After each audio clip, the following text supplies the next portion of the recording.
Companies are racing against time to make COVID-19 vaccines available in the market. Countries too are scrambling to acquire the doses to inoculate their population. But there is growing concern among Muslims of certain countries over the halal status of the vaccine. You're watching TV9 Digital. I am Adarsh Vepachedu, and in this video, I will be speaking to you about the use of pork products in the vaccine. Let's take the example of Indonesia, which is a majority Muslim country. Even as diplomats of Indonesia were finalizing deals for vaccine, concerns were raised by clerics as to whether the vaccine was permissible for use under the Islamic law. This has raised concerns about the possibility of disrupted immunization campaigns. So let us now get to the root of the concern. Gelatin derived from pork has been widely used as a stabilizer in various vaccines. What this essentially does is that it ensures the vaccines are safe and effective during storage and transportation. It has taken companies years to produce a vaccine that is free from gelatin.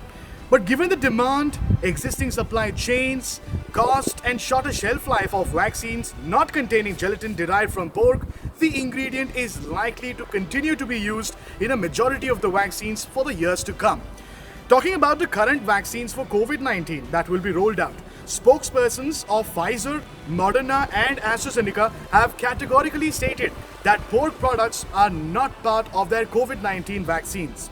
It is worth mentioning that at this point in time, we have AstraZeneca and Moderna vaccines that will be considered. But the point that needs to be noted here is that limited supply and pre-existing deals worth millions of dollars with other companies means that a few Muslim countries such as Indonesia will receive vaccines that have not yet been certified to be gelatin-free.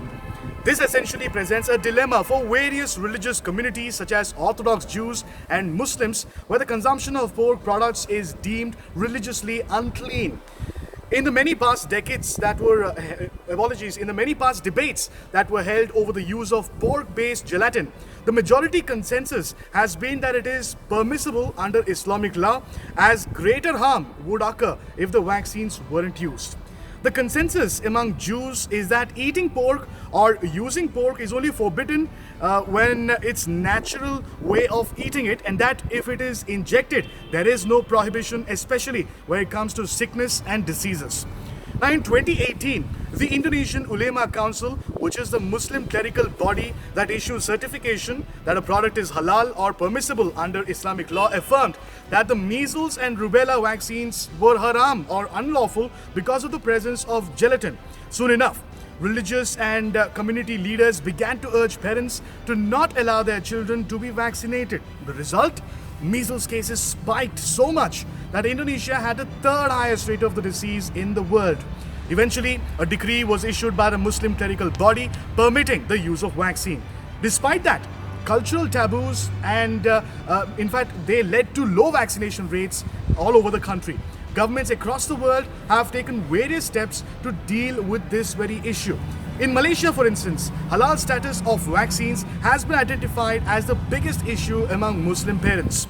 And hence, stricter laws have been enacted to ensure that parents vaccinate their children or face fines and jail time. In neighboring Pakistan, where there has been some sort of confidence that is on the vaccine that has been reduced due to religious and political reasons, parents have been jailed for refusing to vaccinate their children against polio. Truth be told, there is still vaccine hesitancy and misinformation, and this can only be solved through community engagement and better awareness.